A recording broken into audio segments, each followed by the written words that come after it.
की भक्त कोणाला म्हटलं पाहिजे, तर मग त्या भक्तांची व्याख्या किंवा त्यांची अवस्था, व्याख्यापेक्षाही अवस्था या ठिकाणी सांगितल्या गेली आहे. आणि संतांचं कार्य आहे की नेमकं वास्तविक परमार्थाचं स्वरूप काय आहे ते जगाच्या समोर ठेवलं पाहिजे. तेव्हा सामान्य जीवांपेक्षाही सर्व जीवांची भ्रांती त्या ठिकाणी मिटते आणि वास्तविक परमार्थाकडे जीवाची वाटचाल होते. त्यामुळे संत सदा सर्व काळ समाजाला जागृत करण्याचं कार्य करत असतात. आणि म्हणून ज्या मार्गावरती आपण चाललो आहे, मग ज्या ज्या वेळी त्या मार्गावर चालताना ज्या ज्या प्रकारचे भ्रम आपल्याला निर्माण होतात, त्या भ्रमांचा निराश संतवाणीतून वास्तव दर्शनाने झालेला आहे. या अभंगामागचं प्रयोजनही असंच काहीतरी असलं पाहिजे. कारण आपण सगळी जण अशी आहोत का रोज देवाच्या अंगावरती लोटाभर पाणी टाकलं तरी आपण स्वतःला भक्त समजून घेतो. बरोबर आहे ना? मंदिरात दर्शनाला गेलो तरी आपण भक्त समजून घेतो. एव्हाना कीर्तनाला बसलो म्हणजे आपण भक्तच आहोत ना. तुम्ही तर आहात, पण आम्ही समजून घेतो कीर्तन करणारे. आम्ही कीर्तन करतो म्हणजे आम्ही भक्त आहोत. पण लक्षात घ्या, हे सगळे भक्तीची अंग आहेत. हे करणारे भक्तच आहेत, यात वाद नाही. पण जे आपण करतोय ते जर वास्तविक नसेल आणि नुसतं वरवरचा फापट पसारा असेल, तर मग संत म्हणतात थांबा, घाई गडबड करू नका. नुसतं देवाच्या अंगावर पाणी ओतलं म्हणजे भक्त होता येणार, जरी ते भक्तीचं अंग असलं तरी. देवाची पूजा अर्चा करत असलात तरीही ती भक्ती होईल असं म्हणता येणार नाही. जर तुम्ही कीर्तन श्रवण करता आहात किंवा कीर्तन करता आहात, पण तरी त्याच्या मागचा उद्देश काय आहे, त्याचं वास्तविक स्वरूप काय आहे हे जर जाणलंच नाही आणि त्या पद्धतीने ते केलं नाही, तरीही ती भक्ती होणार नाही. त्यामुळे या सगळ्या गोष्टींची वास्तविकता समजून घेणं अत्यंत महत्त्वाचे आहे. जसं आपण सगळी जण हरिभक्त परायण आपल्या नावाच्या समोर लावतो. थोडं मी माफी मागून बोलते बरं का, पण मला गोड बोलता येत नाही आणि त्यामुळे थोडीशी इंजेक्शन टोचली तर मला क्षमा करा. हरिभक्त परायण आपण आपल्या सगळ्यांच्या नावासमोर लावतो, पण खरंच आपल्याला त्या ह भ प या 3 शब्दांची मर्यादा कळते का? लावलं आपण हरिभक्त परायण की आम्ही हरिभक्त परायण आहोत, पण मग आपण खरंच हरीचे भक्त परायण झालो का? नाही ना. जसं आता इथे, अरे इथले पैसे कुठे गेले? हा, इथे 2-2चे 2 कल्लार पडलेले होते. म्हटलं या कल्लारांचं इथे प्रयोजन काय आहे? कोणाची तरी परीक्षा घ्यायसाठी ठेवले की काय? ती आता झाली गायब. बऱ्याच वेळची होती, ती आता गेली. मग ती गेली ती जाऊ द्या. मग त्या प्रयोजन त्याच्याशी नाहीये. विषय असा आहे की आपण जे कार्य करतो आहोत किंवा आपल्या नावासमोर जे लावलं जातं किंवा आपण स्वतःला जे भूषवून घेतो आहोत, आपण वास्तविक त्याच्यामध्ये बसतो का, माणसाने हे पाहिलं पाहिजे. देवाची सर्वांगे सेवा करणं, अर्थात देवाची मूर्ती आपल्या घरामध्ये आहे तर देवाचं पूजन आपण करतो, बरोबर आहे. आणि मग आपण काय म्हणतो, आम्ही पूजन करतो, आम्ही गंध तिलक धारण केलेलं आहे म्हणजे आम्ही देवाचे भक्त आहोत. पण खरं सांगा, केवळ आपण देवाची पूजा म्हणजे त्याला हळद कुंकू वाहिलं एवढ्यानेच आपण देवाचे भक्त झालो का? कारण आपल्याला देवाचं आणि आपला संबंध कितपत आहे? पूजेच्या वेळेपुरता, बरोबर ना? आणि तोही कितपत आहे?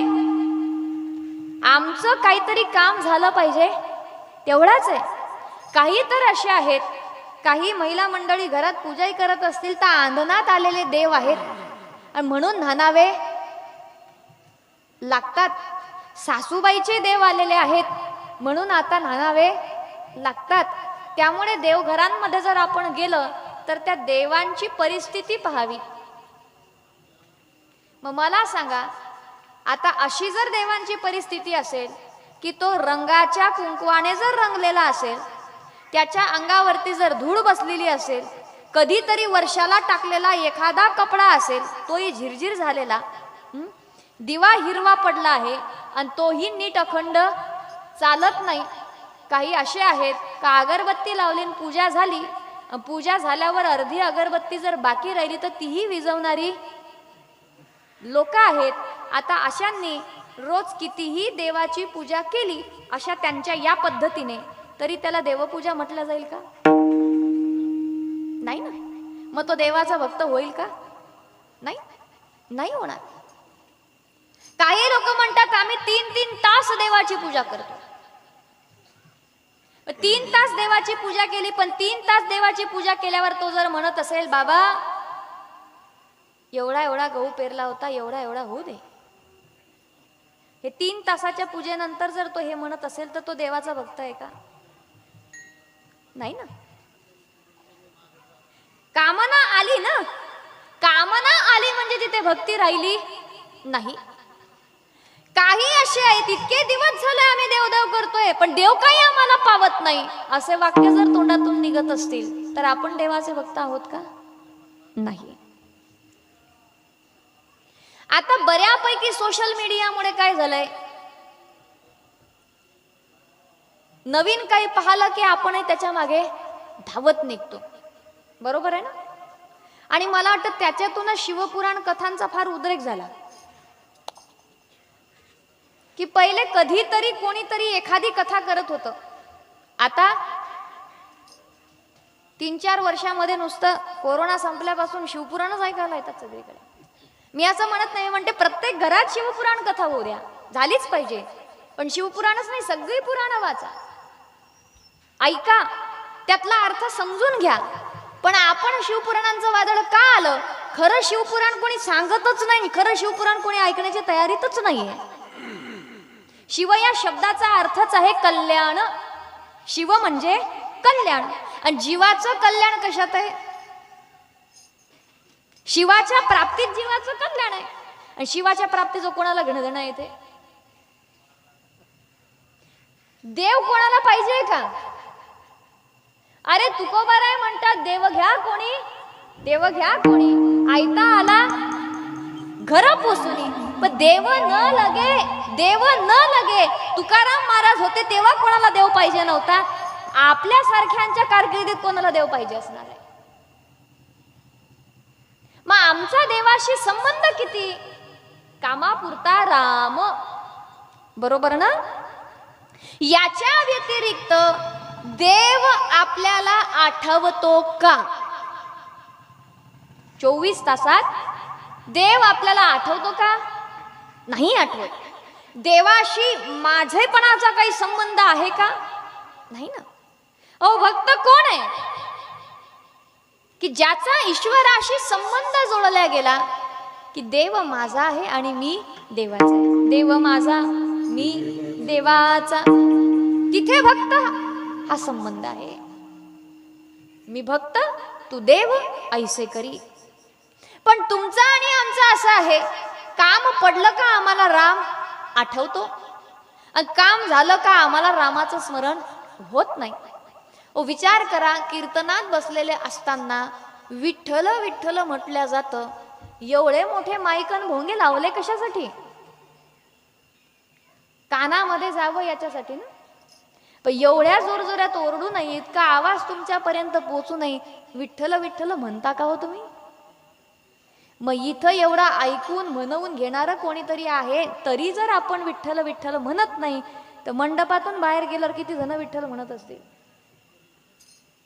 ही विचार करण्यासारखी गोष्ट आहे ना, आहे का नाही? मग मला सांगा, आपण भक्त म्हणून घ्यायच्या, मी तर काही शब्द नाही वापरला बरं, मी फक्त म्हटलं आपण भक्त म्हणून घ्यायच्या. महाराज प्रामाणिकपणे स्वतःचं आत्मपरीक्षण केलं ना का उत्तर आपलंच आपल्याला सापडत असतं, कोणाला द्यायची गरज नाही. त्यामुळे वास्तविक भक्ती समजण्याचा प्रयत्न करा. तुम्ही देवाची किती तास पूजा करता याच्याशी काही संबंध नाहीये. तुम्ही किती पोथ्या पुराणा वाचले याच्याशी काही संबंध नाहीये.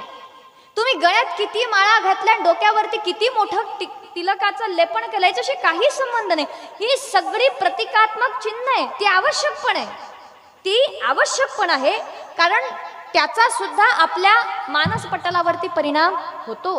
ते आपल्याला योग्य आचरण करवणं शिकवतं, याच्यामध्ये काही दुमत नाहीये.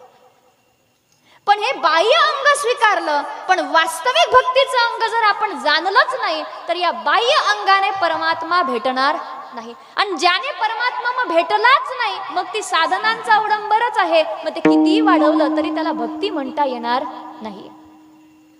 कारण जो भक्तीच्या मार्गावरती निघाला तो भगवंतापासून कधी विनमुख राहूच शकत नाही. आणि जो अजूनही भगवंताच्या सन्मुख झाला नाही, अर्थात त्याने अजून भक्तीच्या मार्गाचं अनुसरण केलंच नाही. आणि जो भक्तीच्या मार्गावर चालतच नाही त्याला भक्त सुद्धा म्हणता येणार नाही. गातो आपण छान, वाजवतो आपण छान, बोलतो आपण छान, सगळं आपलं चांगलं आहे. पण महाराज या सगळ्यांमध्ये विषय जर राम नसेल, विषय जर देव नसेल तर ते गाणंही उपयोगाचं नाही, ते वाजवणंही उपयोगाचं नाही, ते बोलणंही उपयोगाचं नाहीये. आणि आज ही वास्तविकता होऊन बसली आहे. आज ही वास्तविकता होऊन बसली आहे. तुकोबाराय म्हणतात, बोलू ऐसे बोल जेणे बोले. मग त्यांचं बोलणं सुद्धा भक्ती आहे. संत जर मौन राहत असतील तर त्यांचं मौन सुद्धा भक्ती आहे. काय होतं महाराज, आपण मौन ठेवतो, स्टेटसलाच टाकतो सरळ सरळ, आज मौन आहे. मग बोललाच कशाला? आज मौन आहे हे स्टेटसला टाकलं आपण, याचा अर्थ आपण बोललोच ना. महाराज तोंड उघडून बोलणं काय आणि पेनानं लिहून देऊन बोलणं काय? झालं तर बोलणंच ना. बोलण्याची नाही तर मौन आहे. पण खाना खुना चालूच आहेत, वही पेन सोबतच आहे, मग त्या बोलण्याला काही अर्थ नाही. मग त्यापेक्षा आहे मोजकच बोला, कामाचंच बोला, सारं बोला. का बोललं म्हणजे परिणाम झालाच पाहिजे, तर ते बोलूनही मौनच आहे. मला सांगायचं हे आहे की सगळं आपण करतो, पण याच्या मागे नेमकी वास्तविकता समजून घेण्याची आपली तयारीच नाहीये.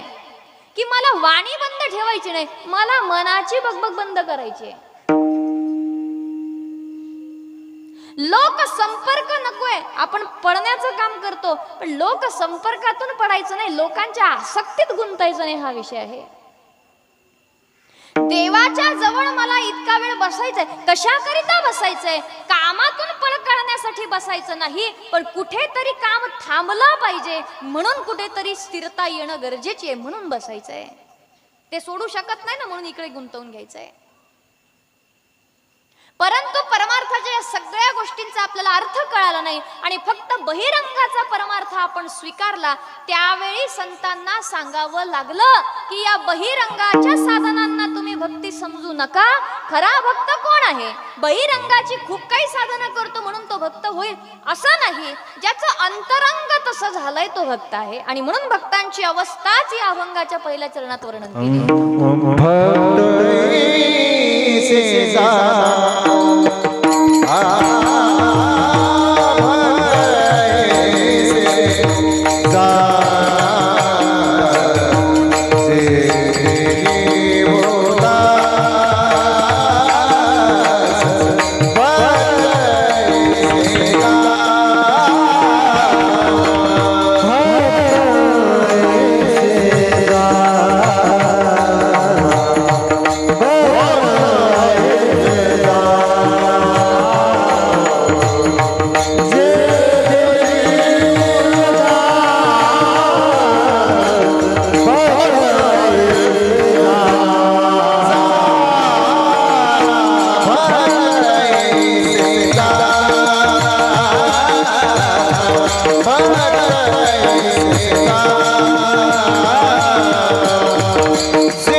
असं गेले आशा पाश निवारुणी.